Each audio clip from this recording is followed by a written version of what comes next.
Good morning, everyone. Mike McConville here again, Stratford, Ontario, Canada for StringTech Workstations. We have this R9 Les Paul standard for Jeff, and it is done. The last couple of things I did just moments ago, fresh set of strings. This is the third set of strings since I started on this guitar, and we basically wicked a bunch of liquid nylon Loctite into those saddles to kind of firm them up. Still completely adjustable, so it's set up for E-flat tuning.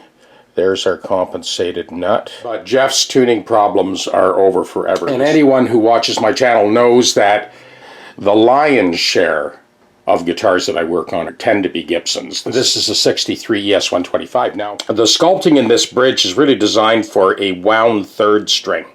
So we're going to switch it over to wound third, and of course we'll put a compensated nut on this.